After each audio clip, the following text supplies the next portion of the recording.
Jeff Capel's Pitt tenure started out pretty brutal, 4 straight losing seasons, and nothing really inspiring to take from it. Now, it didn't seem like 2023 was going to go well, and then out of nowhere, this super senior transfer-laden roster just was fantastic, super fun to watch, wins a couple games in the tournament, and then last year, Blake Hinson and a couple freshman guards got this team to be playing really good basketball towards the end of the season. I thought they were snubbed for the NCAA tournament. Anyway, Jeff Capel's got some momentum under his back for this Pitt program, and there's a lot to be excited about. Christian and Nick here with Tristan Freeman, Pitt expert for busting brackets. Tristan, great to be with you here. Tell us about just the fallout from kind of getting that snub from the tournament last year, and how excited everyone is for this season. Yeah. Thanks for having me, guys. I think, as you guys mentioned before, the early start of the Capel era was pretty rough, and there was a chance that he wasn't going to make it a couple years ago. But I think last year, the expectations were that Pitt was going to take some kind of a step back when you lose all those seniors. But Bub Carrington and Jalen Lowe, along with Ishmael Leggett, the transfer from Rhode Island, sort of kept Pitt in contention. The missing the tournament is always going to be controversial because when you know how the committee views the non-conference strength of schedule, that Pitt was atrocious, that was ultimately going to work against them. But just overall, the fact that Pitt was still good enough to be on a national radar, you win at Duke and have that incredible moment with Blake Hinson. I think if nothing else, Pitt fans know that they're back in the national discussion, not only in the ACC, but overall. And they have a roster that's pretty intriguing that I think should, if nothing else, keep them on the bubble and potentially more. Yeah, I'm gonna miss Blake Hinson. That guy was something else, man. When he beat Duke and it stood up there, that's a core memory right there. You hit on it. I feel like he's had a nice steady flow of really good guards. And the next one coming up now is Jalen Lowe. He averaged 9 points last year as a freshman. I have him circled as a sophomore. He's going to make that leap this season and be a key contributor, and he's going to have to be for this Pittsburgh team. What can we expect out of him in year 2 of Capel? Yeah, Pitt really took the turn the second half of the year when Lowe was inserted into the starting lineup. And Bub Carrington was the point guard at first. He had a triple-double to start the season, but he sort of had his ups and downs where Lowe was just more consistent. And once Lowe was the initiator, it sort of made things easier for everyone. And you saw that in year 1. Year 2, it's now clearly his team. It's going to be his offense. And saw a recent article from Kevin Sweeney in Sports Illustrated, had him as the breakout player of the ACC to watch. He's a legitimate, because remember, he was the guy who hit the go-ahead basket to beat Duke when he took that really tough three. He's a capable shooter, can get to the basket. He's just an incredibly smart guy for as guys young as he is. He's always going to make the right plays. I think that alone is going to keep Pitt in almost any game they play this year. I'm all in on the Jalen Lowe breakout for sure. He's a smooth operator. I just like the way he's out there. And you're right. It was when he, started to get comfortable and was in the starting lineup, is that when Pitt started to look really formidable last year. And also just so impressive that Pitt was top 10 in taking care of the basketball last year with 2 freshman guards. That speaks to the players, but also Capel and his talent evaluation and trusting those guys. I'm pretty sure Jalen Lowe's a coach's son as well. Is that correct? Yeah. So, yeah, I mean, I'm a big fan of him. I'm in on the breakout, and Bub Carrington has talked about how he thinks Jalen Lowe's going to the moon as well. Something about this Pitt team that I really like is bringing in Damian Dunn, who at Temple was really good. He beat Houston. There was a game where he went crazy and beat Houston, and then Houston was like, all right, we need that guy. And he was okay. He was fine, but he didn't really contribute offensively as much as I think he expected to. Now he goes to Pitt, where he's similar to Ish Leggett in terms of his trajectory just as a player, but another big-bodied guard that can shoot it and get to the basket. And, obviously defensively, some time under Kelvin Sampson at Houston's good for you. What are expectations for him and Ish Leggett as well as, supplementary scoring options at the guard and wing positions? Yeah. Leggett, had an incredible strong start to the year, and then a shoulder injury sort of took him out of the mix a little bit. He was the guy that was sort of benched for Lowe, but he still ended up being a consistent double-digit scorer. So his consistency is going to be key. And I think Dunn was such a hidden gem pickup for Pitt because he wasn't bad at Houston. I think the issue really wasn't even him. It was the fact that Emmanuel Sharp and Terrence Arsenault just became the clear, wings and guards for them. And obviously, Jamal Shedd did everything for him. So sort of he was just left out there. And now he's going to get a chance where he's going to get plenty of touches, either as a six-man or the starter. I think that there are going to be some interesting questions on what Pitt's lineup is going to do, what they're going to do with Zach Austin, the 3 or the 4. But either way, Dunn's going to have a big role, and he's going to be the guy that's sort of being compared to Jamarius Burton, where he can hit mid-range shots, where he can create his own offense. And he's just going to be another veteran guy for a Pitt team that's still fairly old in this era where there's so many transfers. But he's going to be the guy that's going to take some things off of Lowe's plate where he doesn't have to do everything and set everything up. You can create plays for just Dunn where he can just create, and he's already proven that he can be a quality scorer, and I think you're going to get that from him. Another 10 to 12 point per game score for Pitt. Yeah, I like that comparison you made, Tristan, to Jamarius Burton. I think that's really fair, and I'm happy you brought up Damian Dunn, Chris, first, because I love this guy. He was a bucket at Temple, and then now Pitt's getting a buy low player in him now who's comes from a winning culture and defense. So I think he's going to look really good on offense and team. There's one guy that I've heard really good things of, Brandon Cummings, freshman. What can you tell us about him in year one? Yeah, he's the younger brother of Nelly Cummings, who is the big transfer. Obviously, for that team that made the tournament, a lot of eyes were on Burton and Henson, but Cummings was the senior point guard that did everything. He just made so many clutch shots, and those same traits you see from Brandon, who was one of the stars locally. He was always going to come to Pitt, but now he's elevated to a 4-star player in terms of not only taking minutes from Lowe, but sort of being a shot creator in his own right. He can distribute the ball as well. So I think he's someone that gives Pitt a lot of legitimate depth in the backcourt rotation. So let's talk about this front court.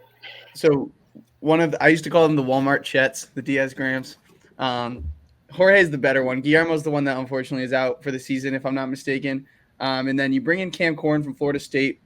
It's a good energy big, can rebound, can finish inside. Not a super deep bag offensively or anything. He's not going to be shooting threes or not going to be feeding him post touches in a way. But a guy that I've circled. So I want to hear about Corn in a step from Guillermo, but I also want to hear about Papa Madu Kante because one, it's super fun to say his name, and two, I've heard that he is a really athletic guy that was, he was touted really well at high school. I think he started at Michigan and then he's been out with injuries. So tell me about this front court and expectations. Yeah, so starting with Corn, he was a guy who averaged around 8 and 4 Florida State. And for people who don't know, Leonard Hamilton has incredibly large rotations in the front court where he'll play 4 centers each game, and they'll get around 15, 20 minutes. That's where Corn was at. He had 25 points when he played at Pitt last year, so obviously Pitt fans are well aware of what he can do. He's a capable floor runner and guy with a post game, but he's been taking a lot more threes. And I think at Pitt practices. So I think there's a desire to sort of stretch the floor out, and he's going to be able to have a chance to really be a breakout player for them where he's going to get more minutes and more time. You're going to see the question will he be good enough defensively? But I think that won't be much of an issue. And then the Diaz Graham brothers, Jorge and Guillermo, both of them are 7-footers that can stretch the floor. Guillermo was the guy that sort of, took minutes and started for Federico. And he's a 40% 3-point shooter who can also defend really well. They're always going to be small for their size. They can get beat up a bit, but I think as they continue to develop it and sort of grow into their bodies, both of them would have an impact. I think Jorge is someone to watch where he was supposed to be sort of the better shooter, but injuries that have impacted his play a bit. But he's going to be fully healthy. He's going to get shot to play at the 4 spot. And as you mentioned, Conte, he's a former top 100 recruit, missed all last year because of a knee injury. But he's a really good athlete. And there's clips where you saw him have post-game touches where he's already projected to be a really good defender and rim runner. He's someone that, could end up being one of the better bigs, true big men that Capel has had since he's arrived at Pitt. And there's going to be some competition there because obviously Corin's going to be the starter, but will he play 22 or 30 minutes? Will depend on how good Conte is, because Conte probably is already the team's best interior defender. So it'll be really interesting to see what kind of impact he'll have out the gate. Wait, quick follow-up. Am I mistaken? I thought Jorge was out for the season. Is that not true? No. The player that got hurt for Pitt was and I'm forgetting his name. He was the international freshman wing. Asmal Dalal. He's out for 6 weeks with a hand. So Jorge's healthy? Set for opening week, hopefully. Okay. Wow. That was a mistake in my notes, I guess. And then Cam Corn, you think he's going to play the 5? Do you think he'll play alongside of Diaz Graham or Amadou? He can play. I feel like he played mostly the 4 at Florida State, but he can be a 5, right? Yeah. So the first practices that saw out the lineup, the projected starting lineup that people saw was Lowe, Leggett, Zach Austin, Guillermo, and then Cam Corn. Okay. And then you could switch it up because Austin played some of the 4 last year behind Henson. Guillermo obviously can play the 5. It's ultimately interchangeable with Guillermo and Corn on the floor together. I think both of them are sort of athletic enough to guard opposing fours, but create mismatches of their own. Pittsburgh ranked first last year in 3 points attempted in ACC play. Was that by design, or do you think it was more so just Henson letting the fly and get him up? I think obviously Henson being able to just let it rip was obviously important. I think it also just had to do with the fact that Pitt was either going to get layups or dunks at the 5 spot, or they were just going to take threes with their freshmen. They didn't necessarily have true mid-range guys other than Bub, when Bub just creates it off of his own.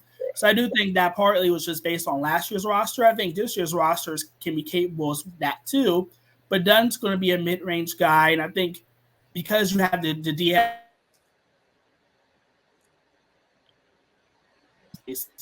I do think Pitt's going to want to take as many threes as possible again.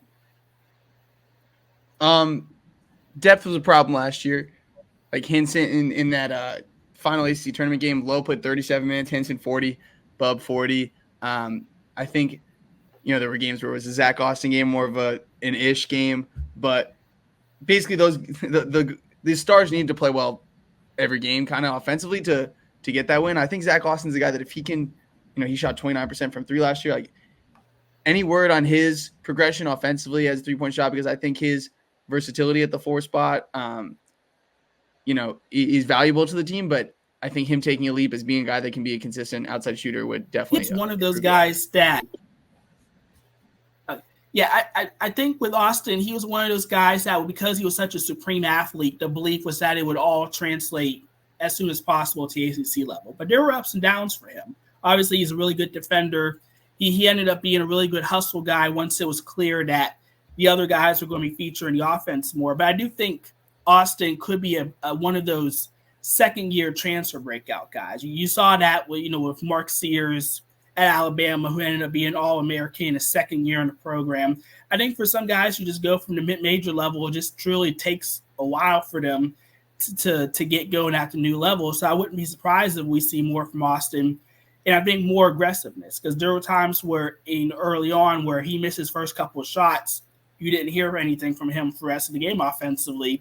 But once he, became settled into just being a true defender, that's how he got his minutes back. I do think we'll see more from him offensively, and it'll be interesting to see if the veteran guards now it's not just freshmen, can help set him up better as well. There's a lot of freshmen on the bench, like depth-wise, a bunch of youth. Are there any other freshmen outside of Cummings we should be aware of? Yeah, well, Conte is a redshirt freshman, so he'll probably be an impact player. Delilah, the 6'7" wing, one of the many overseas international players. He's someone that came in with a 3-point reputation. Like you said, he'll miss most of the preseason, but he should be back, and it'll be interesting because he's 21 years old, what kind of impact he'll have on the wings. Because if he can just shoot it, then he'll find minutes as well. And then Marlon Barnes is another redshirt freshman. He redshirted last year, but he's another 6'6" wing that gives some size and versatility. So we'll see if he's going to be able to crack the rotation. But definitely Cummins and Conte will be part of the rotation. It'll be interesting to see how far Capel goes with it, whether it'll be 9-10 deep or will it be another 6-7 rotation as he's had in the past few years. Honestly, I think I view Pitt kind of simply this year. It's like if Jalen Lowe's a stud and Leggett and Dunn can be 14-ish point a game scores, like the backcourt is going to carry the scoring load, right? If those guys can ball out and the front court plays well, like Pitt's going to be in the NCAA tournament mix, but doesn't seem like they have a lot of margin for error, I guess, for that not to be the case. Do you feel like that's a fair assessment? Yeah, I mean, there's a lot of guys that could have quote unquote breakout years. Like, will Corhin's productivity increase with a bigger role? Will Diaz Grams be able to take that next step? Will Dunn get back to what he was previously at Temple? Obviously, Lowe, how big of a breakout year we have? Will it just be where he's averaging 12 points and 6 assists, or will it be 15 points and 8 assists? So I think there's a high ceiling for this team because there's a lot of guys that can improve, but that can also just be said for just about any other team in the country. So right. I do think there's definitely going to be optimism for Pitt because there's not any proven products on the team outside of Leggett, but he's pretty good as a proven guy already. Any final thoughts, nuggets you've heard from anything this offseason? Any bold predictions, spicy takes?